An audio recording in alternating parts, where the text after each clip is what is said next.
Hey folks, I'm back. It is August 23rd, 2020, Sunday. It's a beautiful 80-degree day, no clouds, and I'm inside talking about records again. I went to my storage unit today after I took a long jog around the neighborhood, and I had in my mind what I wanted to pull out of my storage unit. In my first video, I mentioned I have probably around 16,000 records in my collection. And sometimes I go into my storage unit thinking I know where something is, and then I can't find it. Being a DJ over the years, I'll go in and pick records out. I'll have a set in my mind, and I'll go and pick certain records out I want to do in that set. And then when I'm done with that set, I'll take the records back to my storage unit, and I'll forget to put them in their proper boxes. My records used to be categorized pretty clearly, but that is not the case anymore. So usually when I go to my storage unit, it consists of me scrambling around trying to find records for 20 minutes, and then I just give up. But the good thing is I end up finding other things that I forgot about. And today was no different. I went in to find something else. I had a very certain specificity in terms of what I wanted, and then I couldn't find it, but some other things popped up that I totally forgot about and I haven't listened to for a long time. So with that, I'm going to talk about this stack of records I pulled out. I mentioned in my first video, I'm on this never-ending quest to record all my vinyl into digital format, basically. I have my turntable set up. I've updated all my stuff on my turntable. I've got a nice little setup here, and I like to record my records into a format where I can listen to them on my iPhone, in the car, on the go, when I'm jogging, whenever. And it's just fun. I get to revisit these records that I haven't listened to in a long time. And sometimes my own storage unit is like a little record store. I go in there and I forget that I have things. I'm one of those guys too that forgets I have things, and then I buy it again. I'll see a record and it's a good deal and I have to have it, and I can't remember if I even have it. Then I'll go to my storage unit a year later and be like, fuck, I already have it. So there's another reason why I have a lot of doubles of things. There are several reasons why I do, but that's one of them. At any rate, I came across some cool stuff today that I had forgotten about and I wanted to hear and record, and I thought I'd talk about today. So join me, won't you? I am going to talk about Bomb the Bass today. Tim Simonon's band. Simonon. Could be Simonon. I'm assuming it's Simonon. Anyway, Tim Simonon, producer extraordinaire. I'm not going to talk about all his records because, quite frankly, I didn't love his early stuff, and in fact, I think I sold the majority of his early stuff. He had a big single called Beat Dis in the late 80s. It was basically kind of a down-tempo pop song, had some rave tones to it, some housey, some house influences as well. It was a good song. Not my favorite. His early stuff hasn't aged well. He put out a couple of albums then too. I never really loved any phase of Bomb the Bass, with the exception of his mid-90s output. In the mid-90s, he put out some down-tempo hip-hop. I hate this genre tag, but trip-hop. And he incorporated some dub singers, some reggae singers, some rappers, and he created a really cool album called Clear. And it's aged very well. It came out in 1995. It's been out for 25 years now. I can remember it was pretty popular at the time. It's one of those relatively popular underground records, but it was very cool. And I found it today. I hadn't listened to it for a long time, and I had it all together with the singles that came out from that album, and I'm going to talk about those now. This is one of those singles. This is Bug Powder Dust. This was the lead-off single from the album. This has remixes from the Dust Brothers before they were called the Chemical Brothers. Those of you who don't know, the Chemical Brothers used to be called the Dust Brothers, but then there was a conflict with the other Dust Brothers that produced things like Paul's Boutique by the Beastie Boys. And I think the Chemical Brothers meant it to be a homage to the original Dust Brothers, but then when the Chemical Brothers got popular, which they didn't expect, there was a threatened lawsuit by the original Dust Brothers. I don't know that the original Dust Brothers were all that nasty about it. They just were like, look, that's been our name. Would you mind changing your name? So the early Chemical Brothers stuff is called Dust Brothers. In fact, the Exit Planet Dust album, their first album, was released as the Dust Brothers. Then later copies had Chemical Brothers on it. At any rate, this is when they're called the Dust Brothers. They're on here. In fact, it's not a great remix. I've never been a huge Chemical Brothers fan, honestly. They're okay. This is got a Chemical Brothers mix and a really effective LaFunk Mob mix. LaFunk Mob turned into Cassius. They're a French duo. Cassius was more of a straight-ahead disco thing that they did after LaFunk Mob. But their first several EPs they put out were as LaFunk Mob. And they did a number of remixes as well. And this has one of those. They were like a down-tempo, hip-hop, but slightly disco-tinged, house-tinged sound. Loved LaFunk Mob. They only had a couple of singles, but everything they did as LaFunk Mob was really good. Anyway, this was the lead-off single. It has a rap from Justin Warfield, who put out an album called My Exit to Planet 9, which is basically, My Field Trip to Planet 9, excuse me. Basically an album about him and his drug experiences and William Burroughs and, those things that people sing about when they're on drugs. And this Bug Powder Dust is also a reference to William Burroughs. And those of you who have read the book Naked Lunch or seen the movie Naked Lunch by David Cronenberg will know and understand what Bug Powder Dust means.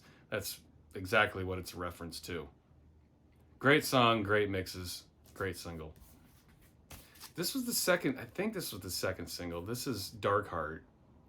This has Sabres of Paradise remixes, and I might have talked about this on my Weatherall video. I don't think I did, though. Maybe I did, but the two Weatherall mixes here are down-tempo, gut-rumbling, gut-churning, bass-heavy dub tracks.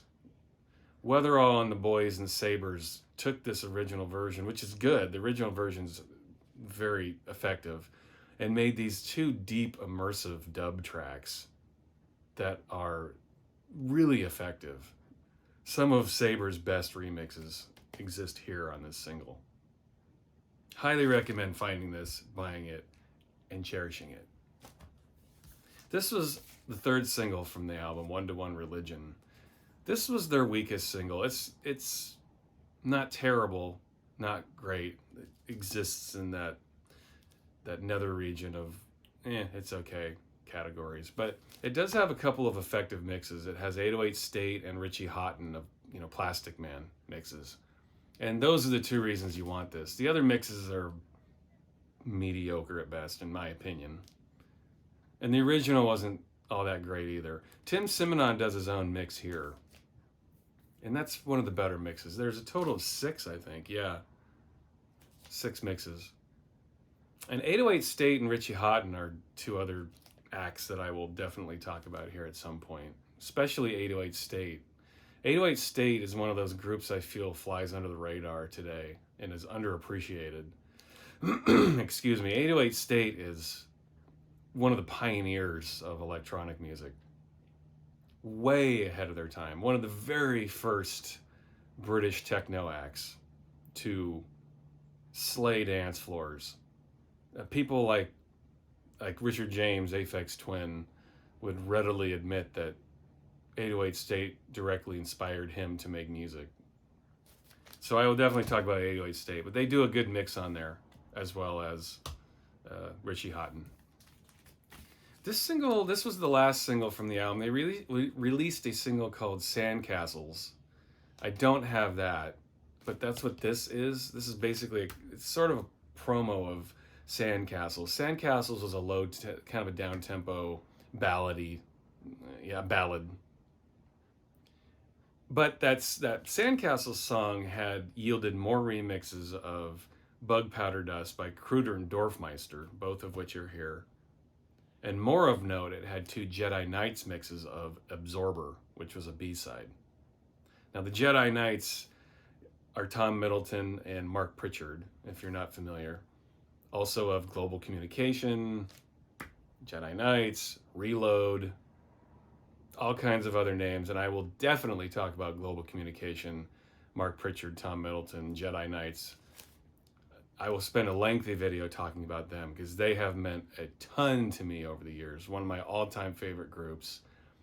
I will also be interviewing one of those chaps for this very YouTube channel, so stay tuned for that.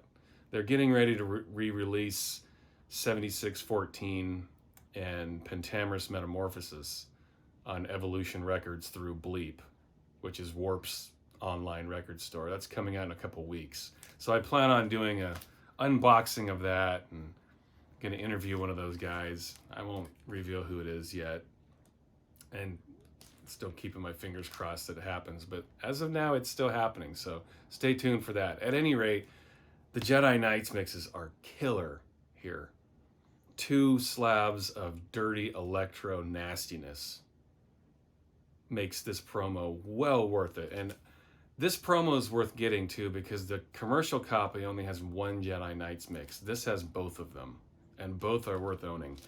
And as I remember, that one was not easy to find, that particular promo. I had to bust my ass trying to find that at the time. I don't know if it's more readily available now, but it was not easy to find in the old days.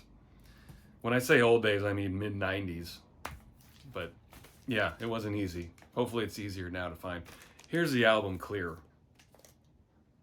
Really good album. Has stood the test of time very well.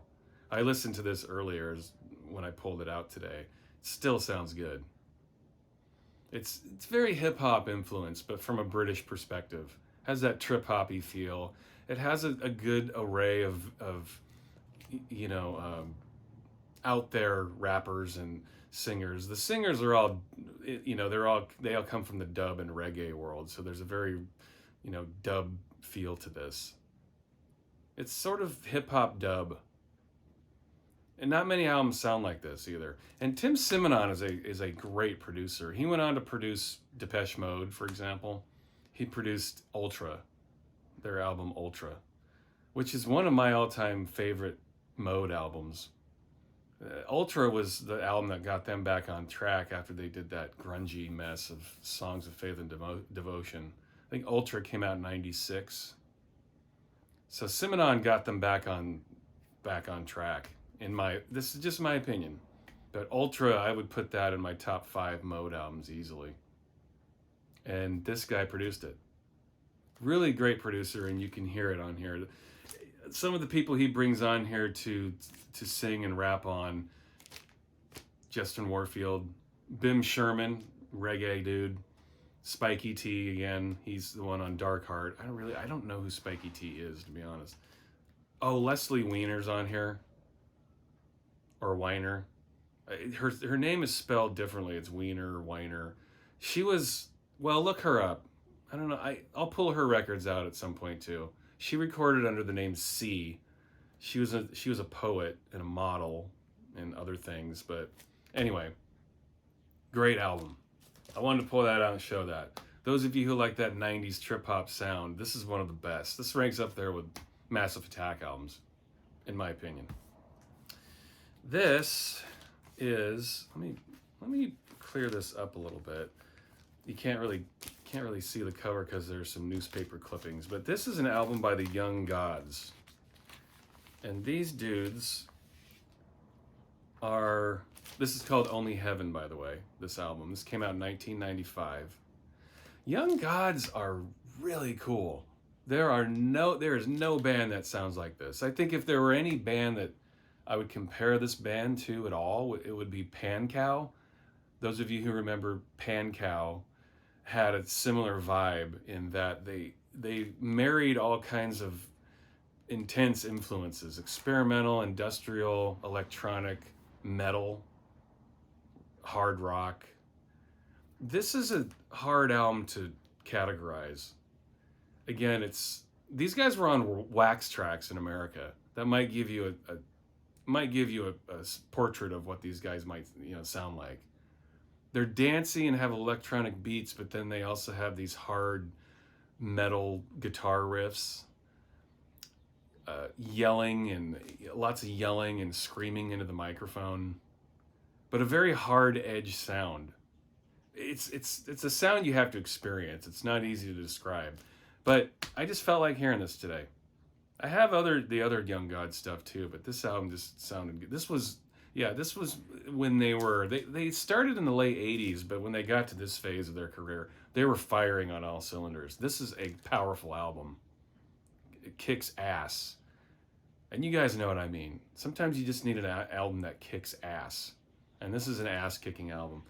And I bought this record from a dude at a record convention years ago, and he was a huge Young Gods fan, and he would, every time that Young Gods he'd see a news blip or a concert commercial or something in a newspaper about the Young Gods, he would clip it out and he would stick it in this album. So I thought that was really cool. It's kind of a nice little personal touch to, stuff is falling out of here. There's a tiny little blip about the Young Gods. Everything he found over the years, he would cut and put it in here. Here's a commercial for a Young Gods concert. Let's see. With Crash Black Big Orange, Friday, March 23rd. I don't know what year that is. I have no idea. Anyway, I love those little weird personal touches. Like somebody cultivated this record and album for years and put away his newspaper clippings and then just decided he wanted to sell it. It's fascinating to me, those kinds of the psychology of record collecting. This guy felt so strongly about these guys for so long and then decided to sell it. Maybe he hit hard times, I don't know, but his loss is my gain. Okay, I'm going to shift gears here a little bit. I'm going to talk about a record that's really dear to my heart and causes me to get emotional every time I see it and think about playing it. I was playing it before, and it's just one of those records that represents good times and bad times, highs and lows. It always chokes me up, though, regardless, to even think about this record. It just causes a lot of emotions to stir up in me, and I wanted to share it with all of you because sometimes music has the power to do that. Just thinking about a piece of music can take you back to a place in your life, transport you to another area of your consciousness that just puts you in a place where you have to really reflect on your life. And sometimes music can remind you of how infinitesimal you are in the world and humble you to your very core. And music has the power sometimes also to express things that other bands and other artists have never been able to express. And this record, just thinking about this record chokes me up, but I wanted to share this with you. The name of this record is I Farted.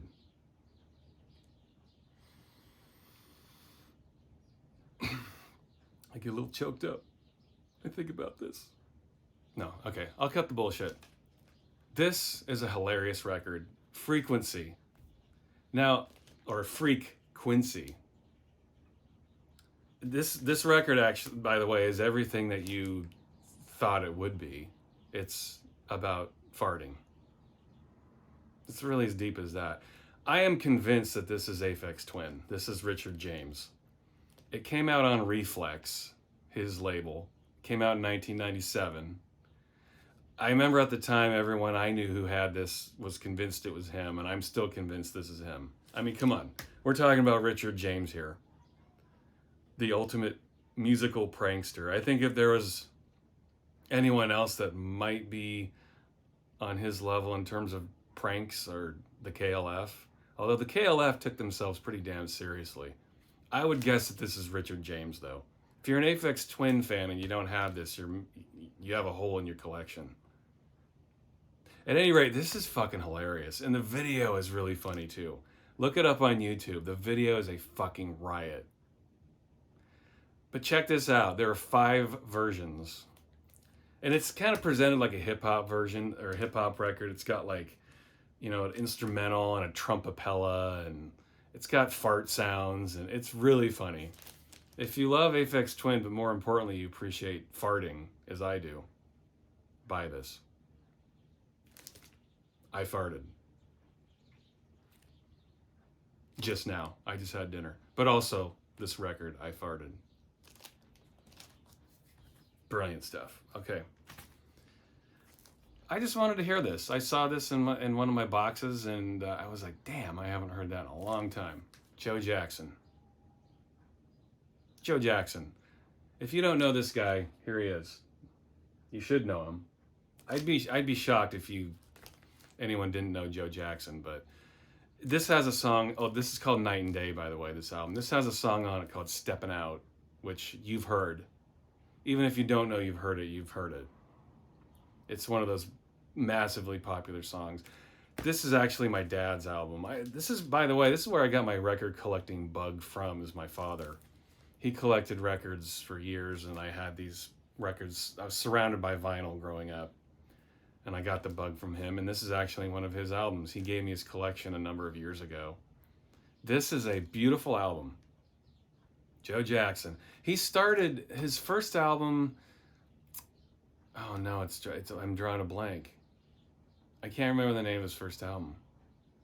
It's got the white shoes on the cover. Well, anyway, he released that in 1979. I think a lot of people refer to him as new wave or something. He wasn't new wave. He was like power pop. He was more punk than he was new wave, I think. I guess new wave and punk are cousins, but Joe Jackson was just a good songwriter. If I were to compare him to any act, his first couple of albums at least, it would be Elvis Costello. He kind of has that feel to him, although I like Joe Jackson better. He was more varied. This is his third album. His second album was I'm the Man. Why can't I think of the first album? It's the one with the white shoes on it. Go look it up. His first three albums are excellent, though. His first two albums were more steeped in that new wavy power pop sound. There's a little bit of that here, but he started breaking off into more jazz and classical influences. This is a collection of awesome songs. Every song on here is fantastic, but Steppin' Out is one of the great pop songs in history. And then it also has a song called A Slow Song that at the end of the album. That's also amazing. So if you think you're too good for Joe Jackson, get off your high horse and check this album out. It's very deep, excellent instrumentation. He's got some badass musicians on this. Really cool album. One of my favorites. Jumping genres, this came out in 1992. This is Give Peace a Dance. This is Give Peace a Dance 3. I think there were only 3. Number 2 is an ambient collection. I have that too. I don't know where it is, but I'll talk about that at some point. This is arguably the greatest rave collection in history. If you like that early 90s rave sound, you cannot beat this. This is one of the best collections of rave tunes you will ever hear. The people who put this together were paying attention. This has Orbital, Pied Piper, 400 Blows, Carl Cox. Who else is on here? Ubik, Holy Ghost, Nightmares on Wax, Hoodlum Priest, Meat Beat Manifesto. Actually, the Meat Beat track is the least ravey song on here. If you like rave, this is a killer compilation. You should have this. It's a double album, packed full, chock full of good songs. Each side, the only downside is each side has probably 25 minutes to a half an hour of music. This is almost 2 hours long on 2 records, so they pack a lot of music onto each side, so the quality isn't great, but still, yeah. As rave compilations go, you cannot get better than that. This is another compilation. This is the Sonic Mooc Experiment. And I think this came out in 2000. There's no year on it. But this has Andy Weatherall mixes on it. Clart, which is Two Lone Swordsman under a different name. It has Death in Vegas, CFAX, Electra Lane. What else is on here? Oh, Playgroup, Make It Happen. Oh, if you've never heard Make It Happen by Playgroup, go check that out. Playgroup was Trevor Jackson. He had the Output label. Like Fortet released his early releases on Output. You might know Trevor Jackson, though. He's still around. Make It Happen, though. That's a cut. That's a deep cut. Let's see, who else is on here? Left Field, Add N to X. Those of you who were around in the early thousands and got into that whole electro clash thing will know what I'm talking about here in terms of the vibe. But this has aged well, and when I saw this in one of my boxes, I wanted to listen to this and revisit it. This is a 4-album set. Comes with a poster too. Anyway, I don't know if you can see the track listing, but there's a look at it. Love this compilation. Worth every penny. And what it's worth now, I don't know. All right, now I'm not embarrassed to show this, because just like everyone on the planet, I too also have a little bit of a fascination with Elvis. Now, when it comes to Elvis, or any massively popular group like Elvis or the Beatles or, anyone, Led Zeppelin, they're so, even Nirvana, they're so overplayed that I get annoyed. I want to visit these bands and artists when I feel like it, when I'm ready to do it. But you turn on the radio and you just hear this shit over and over, and it's like, no, not today.